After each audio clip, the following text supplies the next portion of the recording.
sobre Atos dos Apóstolos, que diz que a igreja não tinha nenhum necessitado, não havia necessidade de nada na igreja. Não havia ninguém que necessitasse de alguma coisa que não tivesse acesso a essa coisa, porque a vida era tão comum que as pessoas elas repartiam o que tinham. E eu pode me chamar de utópico, pode falar o que você quiser, mas eu acredito nessa vida, querido, eu acredito mesmo. Eu acredito que esse é o grande propósito do Evangelho. O propósito do Evangelho é trazer uma vida em comum para aqueles que vão se entregando e reconhecendo Jesus como Senhor. Nós temos um grande Pai, um Senhor todo-poderoso sobre as nossas vidas, e é esse Senhor quem vai nos conduzindo na sua paternidade para aquele lugar que Ele tem preparado para mim e para você. Então eu tenho orado nesses dias para que nós aprendamos a viver dessa forma, para que nós entendamos como viver dessa forma, porque nesses dias a gente está vivendo, principalmente nesse tempo, e não se assuste, a Bíblia diz que seriam tempos tenebrosos, dias tenebrosos. Cada dia que passa a gente se afasta mais das pessoas e se aproxima mais daquilo que é virtual, daquilo que é mentiroso, daquilo que é distante. Cada dia que passa, eu vejo postagens assim, quanto mais eu conheço o homem, mais eu gosto de cachorro. Já viram falando isso? Né? E aí você vê que a vida de um animal, eu não estou dizendo e não estou incentivando ninguém a bater, a matar, a espancar. Não, eu também gosto de cachorro, eu gosto de animal, eu tenho passarinhos. Mas eu percebo que a morte de um animal que aconteceu alguns dias atrás, daquele cachorro que foi espancado pelo vigia lá do supermercado, ela repercutiu muito mais do que a morte do morador de rua que foi espancado por 3 jovens da classe média. Eu ouvi mais falar do cachorro que foi morto do que do morador de rua que foi espancado até a morte. Do pai que foi assassinado na esquina, da mãe que o ex-marido foi lá e matou. Então, cada dia que passa, a vida humana, ela perde mais o valor. E sabe o que eu acho interessante na comunhão? É que quanto mais perto eu estou do meu irmão, mais eu valorizo ele. Quanto mais eu me aproximo das pessoas, mais eu valorizo as pessoas, mais eu aprendo com elas, mais eu percebo o quão elas são importantes, o quão elas são especiais, fantásticas. Cada ser humano tem em si características tremendas e poderosas que nós podemos aprender todo dia alguma coisa com alguém. Se você começar a viver em comunhão, em família, você vai perceber que todo dia você aprende alguma coisa com alguém. Seja a menor criança ou o senhor mais idoso, cheio das suas experiências, mas todo dia a gente aprende alguma coisa. Agora, se você se isolar, se você não entrar para esse lugar de comunhão, de comunidade, querido, é muito fácil eu me relacionar com quem não me conhece. Escuta o que eu vou te dizer. É muito fácil eu ser amigos dos meus amigos do serviço, que me veem 8 horas por dia, eu vou lá, me relaciono, tomo um cafezinho com eles, brinco, faço uma piada, mando uma mensagem moral, recebo outra, brinco, e aí no final do ano a gente faz um churrasco, reúne todo mundo, e aí eu estou com a minha família toda desgraçada, brigado com a esposa, os meus filhos não olham para mim, mas no dia da comunhão da empresa, eu levo todo mundo, eu entro de mão dada, sorrindo. Ei, gente, a minha esposa, meus filhos, olha que bacana. É muito fácil me relacionar com um pastor, que eu vejo ele domingo à noite no culto, e ele prega uma palavra para mim, e que enche o meu ego, o meu coração, e aí eu vou embora dizendo, uau, eu tenho um pastor massa, que prega uma palavra massa. Isso não é relacionamento, isso não é comunhão. E vou dizer mais, isso não tem nada a ver com a Bíblia, não tem nada a ver com o Evangelho. O primeiro chamado de Jesus para os seus discípulos, a primeira ordem de Jesus para os seus discípulos, não foi ame as pessoas, não foi me ame, não foi nada disso, foi venha e ande comigo. O primeiro chamado de Jesus é larga tudo que você está vivendo e vem viver comigo a minha vida. Percebe que Jesus ele não pegou ninguém e foi viver a vida de alguém, não. Ele chama seus discípulos para viverem a sua vida, a sua perspectiva de vida, a sua expectativa de vida. Olha, não se preocupem, vai acontecer um dia que eu vou morrer, eu vou embora, vocês não mais me verão, não me terão aqui, mas vocês não ficarão órfãos, porque o Pai vai enviar o Espírito Consolador e Ele estará convosco todos os dias até a consumação dos séculos. Mas Jesus, a perspectiva da vida dele era essa: vem, vamos caminhar juntos, vamos andar. Querido, só me conhece quem vive lá na minha casa comigo. Não dá para viver sem relacionamento, querido. E o relacionamento, ele é tanto no nível vertical quanto no nível horizontal. É por isso que a Bíblia diz: se eu não amo o meu irmão que vejo, como poderei amar a Deus que não vejo? Não tem jeito. E quando eu começo a perceber isso, eu olho para a Bíblia e eu vejo, e eu quero fazer menção mais uma vez do Salmo 133, é o tema desse trimestre, desses 3 meses de comunhão. Como é bom e agradável quando os irmãos convivem em união. É como óleo precioso derramado sobre a cabeça, que desce pela barba, a barba de Arão, até a gola das suas vestes. É como o orvalho do Hermon, quando nasce sobre os montes Sião. E ali o Senhor ordena a bênção da vida para sempre. O óleo que descia sobre a cabeça de Arão era o óleo que confirmava, André, o sacerdócio dele. Era o óleo que confirmava o chamado dele. O óleo que descia sobre a cabeça de Arão é o óleo que afirmava quem ele era para a nação. Era o óleo que afirmava, era o gesto, era o ritual que confirmava quem era esse homem para a nação. Um sacerdote, alguém que representava Deus diante dos homens e os homens diante de Deus. Que levava a palavra de Deus aos homens e a palavra dos homens a Deus. Que trazia ordens de Deus para os homens e levava sacrifícios e ofertas dos homens para Deus.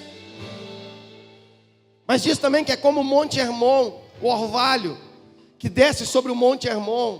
Eu preguei algum tempo atrás sobre o Monte Hermon e o Monte Sião. O Monte Hermon é um monte que fica lá no meio do deserto. Mas quase todos os dias do ano, o seu pico é congelado. E todos os dias uma brisa suave rega aquele monte. E, por exemplo, dele nascem alguns rios, dentre eles o mais importante de Israel, o Rio Jordão, onde Jesus foi batizado, que abriu para o povo de Israel passar quando eles estavam para entrar na terra prometida. E aí, o salmista está dizendo que a nossa unidade, que a nossa união, que a nossa comunhão, e entenda uma coisa, querido, tudo que é feito por unidade dá certo. Eu já falei isso para vocês, a Torre de Babel, em Gênesis 6, conta essa história.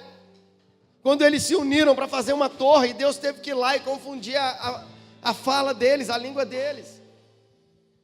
Porque tudo que a gente se une para fazer, agora se nós não nos unirmos no mesmo coração, na mesma direção, não vai dar certo. É por isso que muitas vezes a gente fica malhando em ferro frio, como é o ditado popular. A gente fala a mesma coisa, a gente prega a mesma coisa, a gente fala que vive a mesma coisa, mas a coisa não flui, não acontece. A gente não vê aquilo que tem promessa sobre essa situação acontecendo. Por quê? Porque nós não temos o mesmo coração, nós não estamos alinhados. No dia que eu começar a alinhar o meu coração com o do meu irmão, as coisas vão começar a mudar. Porque a comunhão, ela é como o óleo que descia sobre a barba, sobre a cabeça de Arão. Ou seja, a minha comunhão com você vai afirmar quem eu sou em Deus. Jesus, ele ora por mim e por você. Em João 17, ele fala assim, que eles sejam um, para que o mundo reconheça que você me enviou. O ser um, o andar em comunhão, o viver em comunhão, é para uma confirmação de quem é Jesus para o mundo. E quando eu compreendo isso, a minha perspectiva de vida vai mudando. E eu já quero declarar de antemão que eu não consigo mais viver longe de vocês. Não dá. E se porventura você não é uma pessoa que frequenta a minha casa, por favor, querido, faz uma visitinha, vai lá tomar um café comigo. Eu moro ali, você vira à direita ali, depois à esquerda, depois à direita, à esquerda de novo, depois à esquerda de novo, aí você vem direto. Quando você chegar aqui na CLPA, eu moro do lado. É bem pertinho. Eu preciso de vocês. Eu preciso que você me faça uma visita, tome um café comigo. Ah, pastor, mas o senhor não é um pastor que visita todo mundo. Não, porque eu não tenho condição de visitar todos vocês. Eu não vou dar nada agora que eu não consiga sustentar durante toda a minha vida. É muito fácil você chegar aqui e aí eu te visitar toda semana, ir lá todo dia na sua casa tomar um café no primeiro mês de relacionamento, aí no segundo mês eu já vou me afastando. Sabe, o Magno está ali, ó, meu genro. Pensa num menino feliz. Mas no dia que eu sentei com ele para falar do namoro dele com a Gabriela, eu falei, não dê nada para ela que você não consiga sustentar por toda a sua vida. Não faça nada agora que você não olhe para frente e tenha certeza que você vai continuar fazendo por toda a sua vida. É igual no namoro, que o namorado leva flores, leva bombom, e ele já está mudando, porque antes ele levava chocolate para mim e não está levando mais. Já fica o puxão de orelha aqui na frente. Falei com ele, não começa... Falei ou não falei? Ainda bem que eu tenho até testemunha. Leva flores, aí casa, já não leva mais flores. Sabe, quando é invertido, talvez o namoro você estava desempregado, ou ganhando apenas um salário mínimo, não dava conta, pagava aluguel, não tinha condição, mas aí você casa, e aí você arruma um emprego melhor, você é promovido lá na empresa, aí você começa a receber um salário melhor, você não levava flores, você às vezes arrancava flor no jardim do vizinho para levar para a esposa, para a namorada, mas agora você já tem condição de levar um buquê de rosas, junto com um anel de ouro, uma aliança, sei lá. E aí vai ser melhor, porque a esposa vai falar, poxa, ele nunca fez isso, mas agora ele está fazendo. Então é muito melhor a coisa ir melhorando do que ir piorando. Como é que é? Casou, pede pizza. De 3 por 50 ainda. E um uai, que vem de graça. De segunda a quinta. Vamos comer uma pizza sexta? Não, sexta não, só segunda. É igual quando eu ia no açaí de 50% de desconto. Hoje é dia de tomar açaí. Vamos lá no açaí de 50% de desconto. Só segunda e terça que era dia de tomar açaí. Depois vocês falam com o moço da pizzaria que eu fiz propaganda para ele me dar um cachê. Mas eu preciso começar a entender isso, queridos. Os nossos relacionamentos precisam ser saudáveis. Eu preciso te ver, você precisa me ver. Eu preciso te tocar, você precisa me tocar. A gente precisa se amar de verdade no amor de Deus, no amor ágape. E sabe de uma coisa? Eu estava pensando, meditando. Por que que na Bíblia Deus é muito mais chamado de Pai e se relacionado ao Pai? Porque entenda, Deus ele não é um ser sexuado, ele não é macho ou fêmea, homem ou mulher, ele é Deus, é Espírito. Mas na Bíblia ele está muito mais relacionado ao Pai do que à mãe. Se não me falha a memória, o que me vem à mente agora 2 vezes, ele é comparado com a mãe no seu amor. Como uma mãe, como uma galinha que envolve seus pintinhos, assim, umas relações, mas ele está muito mais relacionado ao pai do que à mãe. E eu quero falar algo para você, e eu quero que você seja muito maduro para ouvir o que eu vou te falar, para você não criar, traduzir diferente o que eu estou falando. Eu estou tendo um pouco mais de cuidado de falar as coisas aqui na frente, que às vezes eu falo e a pessoa vai lá e fala, o pastor falou isso, rapaz, é absurdo, o pastor falou isso. Não, eu falei isso, e mais isso, e mais isso, e mais isso, e mais isso, e mais isso. É igual o azul e rosa lá da ministra Damares. Tem que ter o contexto dentro da situação. Mas eu estava pensando nisso, nesse relacionamento, conversando com o pai sobre relacionamento entre eu e ele, entre eu e vocês. E nós já aprendemos que o amor que eu tenho que amar você tem que ser o amor ágape, tem que ser o amor de pai. Porque o amor de irmão ele é egoísta. Se o irmão mais novo ganha alguma coisa, o mais velho já vai brigar lá. Por que só ele? Só porque ele é o mais novo e eu? O amor do pai não. Quando vê o filho ganhando, mesmo que ele não tenha, ele vai dizer que bom que o meu filho tem. Porque o amor de pai sempre vai querer fazer com que o filho vá mais longe que ele. Verdade ou não? Não é isso mesmo? E eu estava pensando, e aí me veio à mente as 3 gravidezes da Áquila: Gabriele, Milene e Sofia. E sabe, é interessante. Quem é pai aqui? Levanta a mão. Você que é pai. É interessante porque, vou pegar um exemplo da Mica e do Júnior, por favor. Só porque ela está com barrigão, hoje eu encostei, está até duro, neném já está aí. Mas quando a amiga chegou para o Júnior e falou assim: meu amor, foi assim, amiga? Eu estou grávida.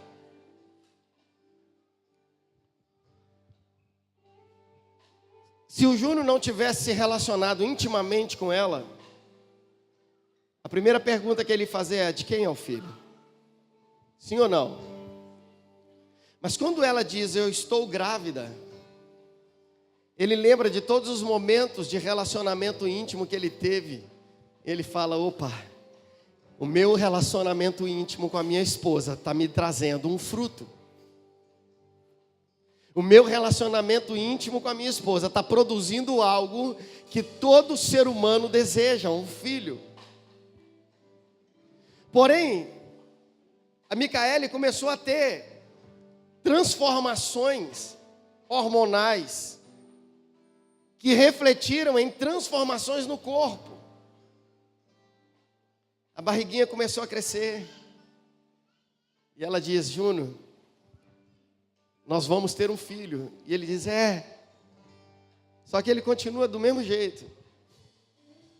A barriga dele não começa a crescer. Os hormônios dele não começam a se modificar dentro dele. O peito dele não começa a crescer. Não. Amiga, sim, o corpo vai se transformando. E por isso que ela está assim hoje, com um barrigão. E aí eu comecei a refletir no amor da comunhão. Preste atenção no que eu vou dizer. A Mica, ela tem certeza que ela é mãe, porque há transformações no corpo dela. Ela sente agora o bebê mexendo. Há situações que afirmam para ela, que testificam a maternidade dela. Agora, para o pai, não. No máximo olhar e dizer: uau. No máximo encostar, e aí eu tenho uma ferida que precisa ainda ser curada, de quando a Áquila estava grávida da Gabriele, que eu acho que eu era muito chato, e eu ficava: mexe neném, mexe pro papai, e aí mexia, eu ficava doido, uau, mexeu. E depois ela confessou para mim que ela, tanto eu ficar perturbando ela, ela mexia com a barriga para eu achar que era só a Gabriele que estava mexendo. Mas o pai, ele não tem evidência em si mesmo que ele é pai. A única evidência que ele tem é a evidência da pessoa a qual ele se relacionou intimamente. Você está entendendo o que eu estou falando? Sim ou não? O pai, ele não tem transformações que aprovam que ele é pai. Por isso que muitos pais que não têm mulheres, e que as mulheres, ou que as mulheres ficaram com outros homens, tem que ir lá e fazer o teste de DNA para saber se realmente é filho ou não. Mas quando é a minha esposa e só eu tenho essa convicção, ela para mim, eu sou dela. E aí ela está gerando o bebê, eu declaro que eu sou pai pela evidência nela e não em mim. A evidência do fruto do meu relacionamento está nela. E eu preciso acreditar no que está acontecendo no corpo dela. Eu preciso acreditar naquilo que está sendo gerado, naquele bebê que está sendo gerado ali, para declarar: é o meu filho, é a minha filha. Se você parar para pensar nisso e começar a colocar esse aspecto dentro do relacionamento entre nós, entre a comunhão que a Bíblia diz que eu e você temos que ter. Querido, você vai num supermercado, ou melhor, você vai num restaurante, self-service, aí você vê lá aquele monte de comida lá para você ir lá pegar o seu prato. Você não sabe quem fez aquela comida. Você não sabe se naquele arroz foi colocado um veneno. Você não sabe se naquela feijoada tem alguma coisa que pode fazer mal. Mas você confia em quem fez e o lugar que você está frequentando, e você vai lá e come. Se você começar a entender que os princípios básicos, elementares da vida, coisas pequenas, elas afirmam um relacionamento que a Bíblia diz. Não, mas eu tenho medo. Eu me relaciono com... Por exemplo, você que trabalha, que come e almoça fora de casa todos os dias e come todos os dias num restaurante, talvez no mesmo lugar. Você acredita mais na mulher que faz a comida ou no homem que faz a comida naquele restaurante do que no seu irmão que professa a mesma fé que você, que anda no mesmo caminho, que senta na mesma cadeira para adorar a Deus nos cultos de domingo e quarta, que frequenta a sua cela. Você não confia nele. Não, eu não confio em pessoas, mas você confia na mulher, no homem, no cozinheiro lá que faz a comida. Sabe por que nós não confiamos? Porque não há um relacionamento íntimo. Você não conhece, porque você não conhece, você não se relaciona. Mas a partir do momento que eu começo a me relacionar, eu passo a conhecer. E quanto mais eu conheço, mais eu me relaciono. E quanto mais eu me relaciono, mais eu conheço. E quanto mais eu conheço, mais eu me relaciono. A ponto das nossas vidas serem confundidas. Até sermos um só em Cristo Jesus. Não há outro evangelho a ser pregado. Não há outra palavra a ser ministrada. Não há fantasias para serem desenhadas. A não ser eu e você temos que ser um só em Cristo Jesus. Senão não vai dar certo. Senão quando o óleo escorrer pelo corpo da igreja, você está fora, porque você não está inserido no corpo e não vai receber a mesma graça que todos estão recebendo. Não vai viver na mesma perspectiva e na mesma unção. Não vai receber o orvalho de Hermon, que todos os dias desce, mas a brisa que sopra, o vento que sopra, faz com que aquele orvalho desça sobre o monte de Sião, faz com que os rios que nascem no Hermon vão até o Sião, e ali o Senhor ordena a bênção da vida para sempre, querido. Israel é a nação que mais exporta flores no mundo, e é deserto. Quando eu e você entendemos o princípio da comunhão, a Bíblia diz que Deus vai derramar um orvalho sobre as nossas vidas, e Ele vai ordenar a bênção da vida sobre nós, para sempre. Não se isole, não viva o seu mundo, não tem um mundo só para você. Existe um mundo, e eu e você estamos nele, e precisamos viver nele, para Ele, por causa dele. Se a sua vida não for igual à minha vida, se a minha vida não for a sua vida, nós não estamos vivendo o verdadeiro evangelho de Cristo. Não há verdade nisso. Eu preciso que você se relacione comigo. Eu preciso que você se relacione com os irmãos. Eu preciso que você frequente. Eu não, Deus quer isso. E eu também quero. Que você visite um irmão, que você vá lá tomar um café pelo menos uma vez por mês na casa dele. Porque o nosso relacionamento é igual um relacionamento de pai. Por mais que eu não veja nada acontecendo na sua vida, mas eu sei que alguma coisa está sendo gerada aí que é fruto do meu relacionamento com você. Por mais que eu não perceba o que está acontecendo na sua vida, por mais que eu nem talvez veja as transformações que estão acontecendo em você. Ah, querido, é tão bom quando alguém chega para a gente e fala: pastor, é tão bom estar perto de você, porque a minha vida tem sido mudada. Opa, é um fruto que está nascendo, que está sendo gerado a partir de um relacionamento.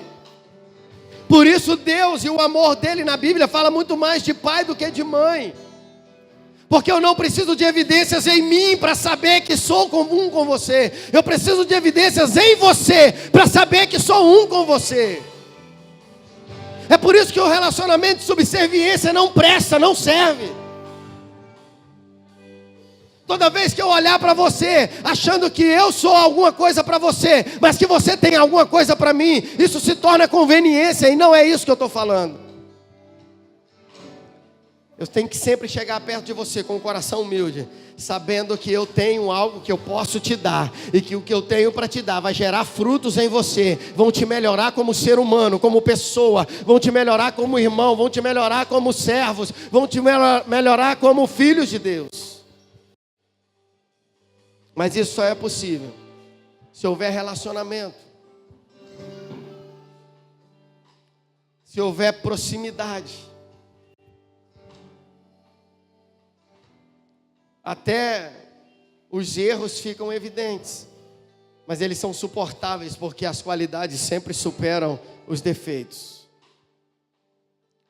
Nessa noite o meu convite para você, querido, é que venha se relacionar.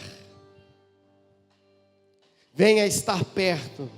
Pastor, eu não tenho tempo. Eu já ensinei para vocês que tempo é igual a interesse, que eu aprendi lá com o meu pastor no seminário. O pastor Jorge Camargo, professor. Quando eu fui entregar, tinha que entregar um trabalho para ele. Eu cheguei, eu não tinha feito. E disse, pastor, eu não tive tempo de fazer o trabalho. E ele disse, David, tempo é igual a interesse. Porque quando você quer alguma coisa, você passa noites em claros assistindo uma série de filmes que você tanto almejava. Como que você não tem tempo? Quando você quer alguma coisa, você vai lá e luta por aquilo, busca aquilo. Você olha, você almeja, deseja, vai ao encontro. Você perde noite de sono, é ou não é? É assim a vida. Tempo é igual interesse, querido. Nós precisamos tirar tempo para relacionarmos uns com os outros. Nós precisamos tirar tempo para estarmos próximos uns dos outros. Convida alguém para tomar um sorvete. Hoje, depois do culto, fala, vamos ali, está quente, vamos tomar um sorvete comigo. Se você não tiver dinheiro, fala, você paga hoje, mas na próxima eu pago.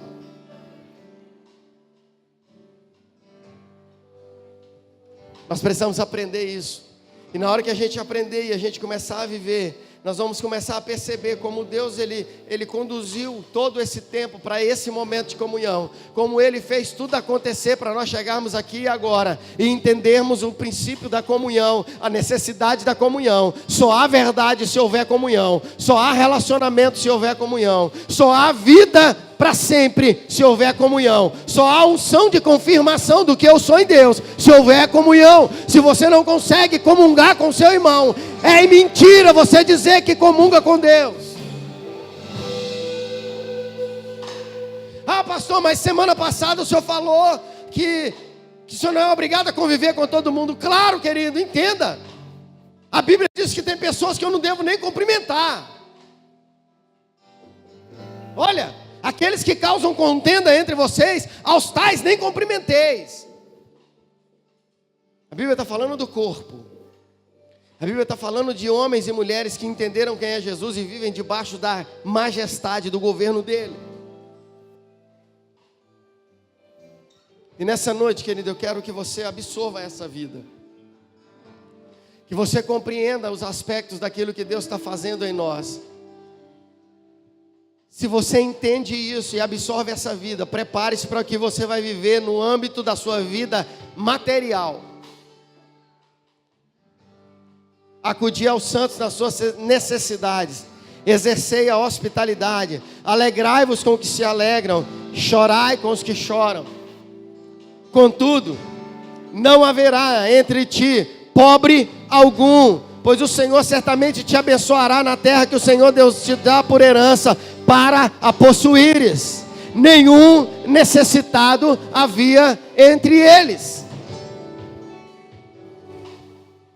Esse lance de comunhão é tão gostoso, tão tremendo, que se você visita o seu irmão e chega lá e você vê que o gás dele acabou, se você tiver dinheiro, você vai dizer, não, vamos ali agora buscar o gás. Ou então liga para o Bruninho Telegás que ele entrega na hora.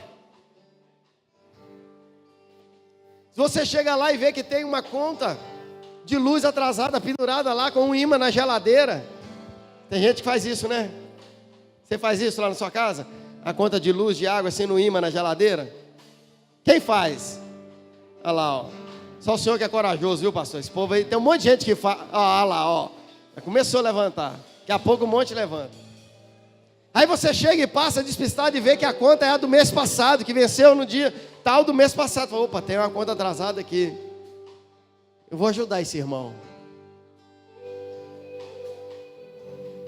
O que eu estou falando? Eu estou falando de semente. Porque tudo que eu planto eu, tudo que eu planto eu, tudo que eu planto eu. Não quero justificar nada e, pastor, está dizendo que só aconteceu porque não.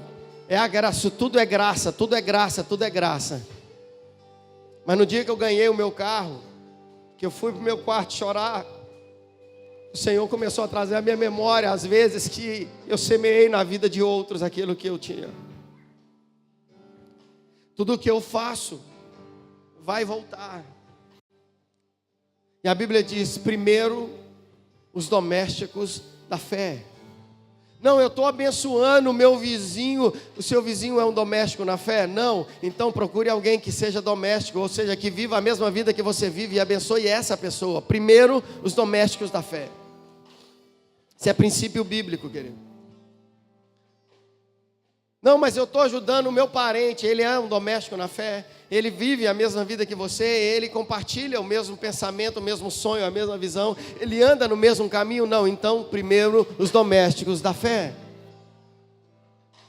Pastor, mas é meu irmão, mas não é meu doméstico na fé. Mas é o meu pai, a minha mãe, mas não é doméstico na fé. Eu tenho que primeiro fazer o que a Bíblia diz que eu tenho que fazer. Depois, se der, eu faço outras coisas. Mas primeiro eu faço o que a Bíblia manda. Quando nós envolvermos nessa vida, a gente vai começar a desfrutar de tudo aquilo que Deus tem para a gente. E tudo isso, querido, eu vejo como uma conversão de vida, João. Os nossos corações se convertendo para o verdadeiro evangelho. Os nossos corações saindo do lugar de achismos. O nosso coração saindo do lugar de, eu penso assim, eu acho assim. Não, o que a Bíblia diz, eu vou fazer exatamente aquilo que a Bíblia diz que eu tenho que fazer. E fazendo aquilo que a Bíblia diz o que eu tenho que fazer, eu vou herdar da palavra aquilo que a Bíblia diz que eu vou herdar. Paulo escreve, se não me engano, aos Gálatas, ele diz que nós somos herdeiros da mesma bênção de Abraão, porque somos filhos da promessa. Abraão, aonde você botar o pé, eu vou te abençoar. Tudo que você fizer vai prosperar, você vai enriquecer, você vai ser abençoado. Eu vou te fazer pai de uma grande nação. Ei, então quer dizer que se Deus falou isso com Abraão, e eu sou filho de Abraão pela fé, e sou herdeiro da mesma promessa, quer dizer que eu também tenho que viver essa perspectiva de vida.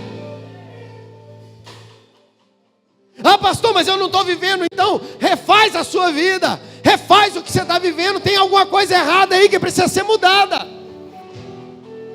Deus não é homem para que minta, nem filho do homem para que se arrependa. Aquilo que Ele falou vai acontecer, ou melhor, aquilo que Ele falou já está acontecendo. Ei, aleluia.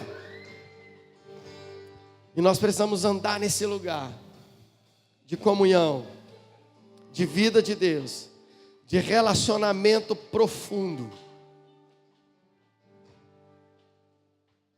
Eu tive quinta-feira almoçando com o meu pastor lá em Belo Horizonte. E ele falou uma coisa muito interessante. Ele falou: David, eu prefiro pastorear uma igreja com 30 pessoas, mas que realmente sejam pessoas que estão focadas e voltadas para o evangelho, do que pastorear uma mega igreja com um monte de gente que não se relaciona. Porque o segredo é o relacionamento. O segredo é aquilo que a gente está vivendo. E eu acredito muito, querido. Eu acredito muito no que a gente está vivendo. Eu acredito muito nesse agir, nesse mover de Deus, nesse mobilizar de Deus sobre as nossas vidas, para nós andarmos em comunhão. Sabe, eu ouvi uma coisa que me chocou quando alguém me contou que fazia parte de uma igreja. De repente ele saiu daquela igreja, ele estava andando na calçada e a pessoa que estava vindo de encontro a ele atravessou e foi para o outro lado para não cumprimentá-lo. Eu falei: meu Deus, que evangelho é esse? Que vida é essa? A gente precisa entender o que é viver em comunhão.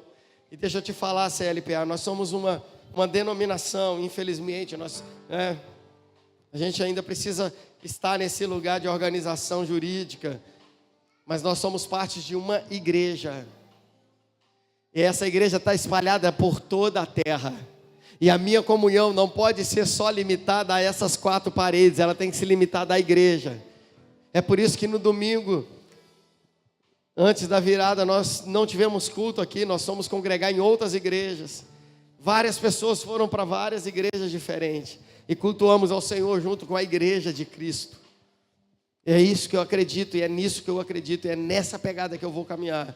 E nessa noite eu quero declarar para você: prepare-se para aquilo que está por vir sobre nós, por causa desse entendimento de viver em comunhão. Porque o Senhor tem esclarecido a nossa mente a respeito de comunhão. Eu quero de novo dizer para você o que é comunhão. A origem da palavra koinonia é relacionamento, coletividade, parceria. Quarta-feira quem veio aqui chapar na imersão, né, e chaparam gostoso, porque mandaram os vídeos lá para mim, o negócio foi fervente aqui.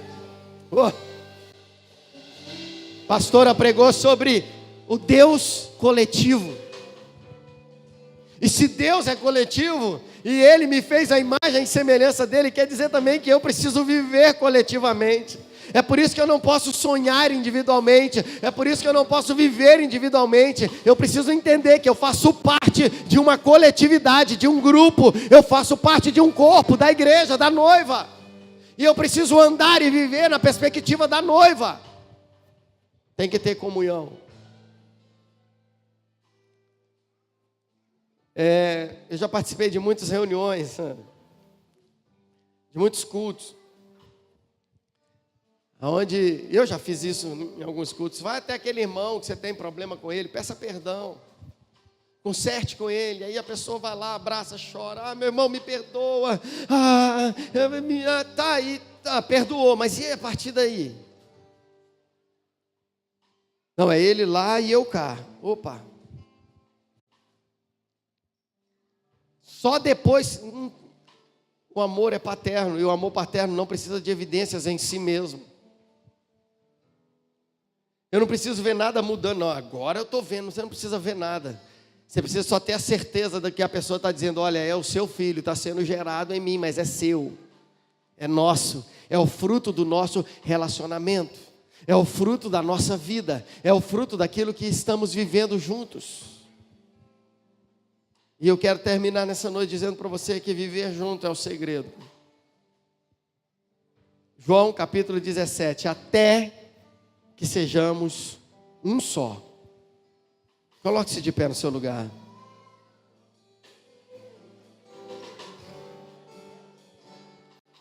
Eu queria aproveitar esse momento. Até quando você oferta, até quando você dizima, você está declarando essa comunhão. Nós não estamos mais usando envelope de dízimos, mas se você quiser, tem lá atrás, lá na mesa tem envelopes. Mas eu quero te convidar nesse momento a aproveitar e também ofertar ao Senhor. E também dizimar ao Senhor. Mas eu queria que você orasse comigo uma coisa.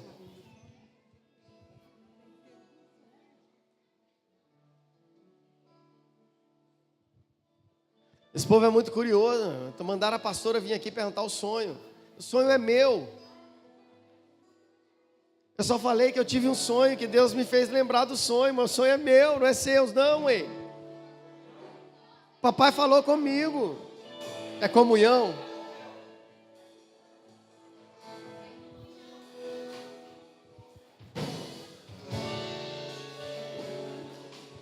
Xarabacá, xarabalabaxara. Ó.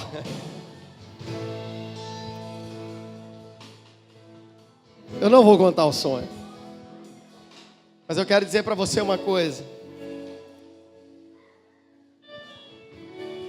Que o Espírito Santo falou ao meu coração, que é para a gente se preparar.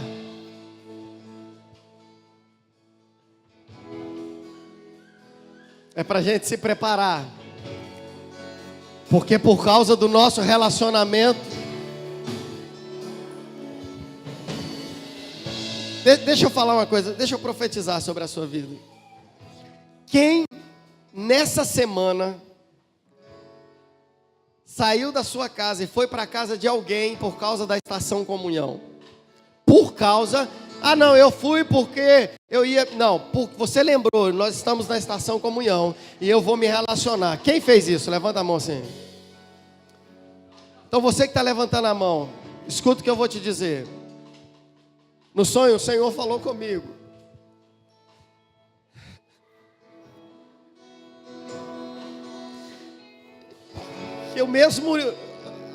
Que o meu relacionamento com o meu irmão, que o nível de relacionamento com o meu irmão vai ser exatamente o nível de meu relacionamento com ele.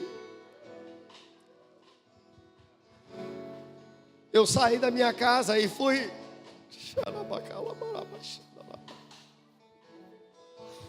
Irmãos, nós estamos vivendo um tempo muito profético. Desculpa, mas eu tenho que falar isso com vocês. Domingo passado, preguei aqui e eu disse para vocês que para ir em lugares altos você precisava se preparar. Lembram disso? Que não dá para saber, Deus vai me levar a lugares altos. E essa semana eu peguei meu carro e a gente foi fazer um teste para ver se ele conseguia subir em Bituruna e ele não subiu. Mas a gente falou assim, vamos lá na Bituruna? Eu falei, vamos. E aí meus filhos vai e deixam um outro carro comigo. E ontem eu peguei a minha família e a gente foi lá para o Pico do Bituruna. Eu fui só por causa da comunhão, para estar perto de alguns que foram juntos. Mas agora o Espírito traz à minha memória o que eu preguei aqui domingo passado.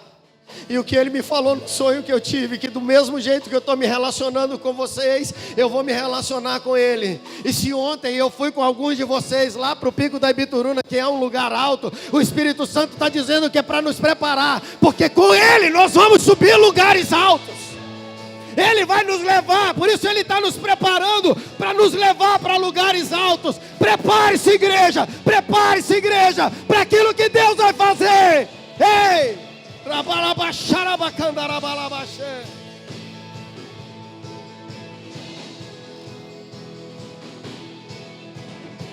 Se eu fui na casa de alguém, sentei à mesa com ele para comer algo, é porque ele vai me levar para a casa dele, e eu vou sentar à mesa com o Pai, eu vou me alimentar com ele, eu vou comer da mesa dele.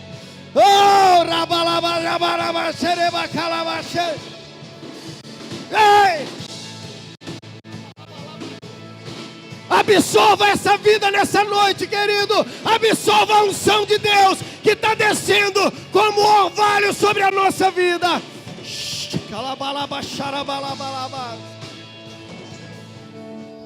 Ninguém nunca disse que seria fácil.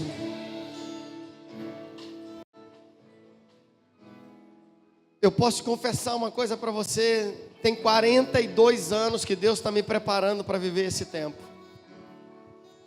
Quando eu olho para trás, quando eu olho a minha história de vida, quando eu olho a minha vida na igreja, eu entendo perfeitamente que Deus, durante toda a minha vida, estava me preparando para eu viver esse momento, para entender o que é esse momento.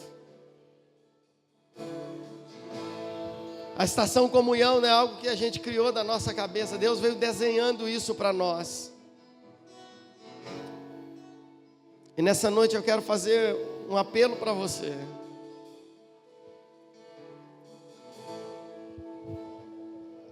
A gente já saiu desse lugar que a religião havia nos colocado.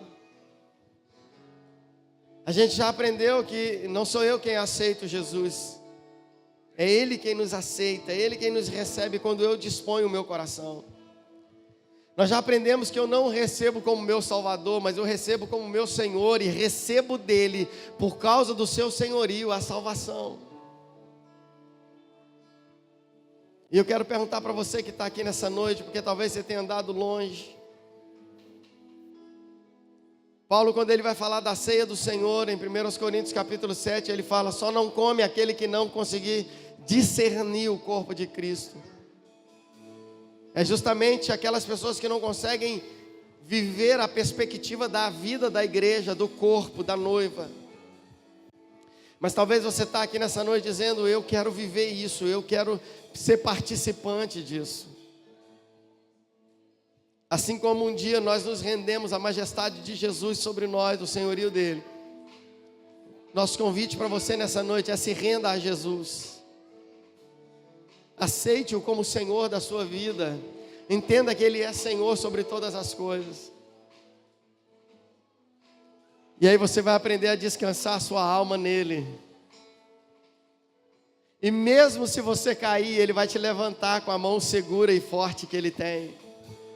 E mesmo se você pensar em desistir, você vai perceber Ele do seu lado, porque você aprendeu o relacionamento, se relacionando com o seu irmão. Um ao outro ajudou e o outro disse ser forte. E aí você vai aprendendo a conviver e a se relacionar. E você vai ver como Deus age através de pessoas te segurando e dizendo no seu ouvido: tudo vai ficar bem. Eu quero dizer isso para você nessa noite: tudo vai ficar bem. Deixa a sua alma se aquietar nele. Na minha angústia clamei ao Senhor e Ele se inclinou para mim e ouviu o meu clamor.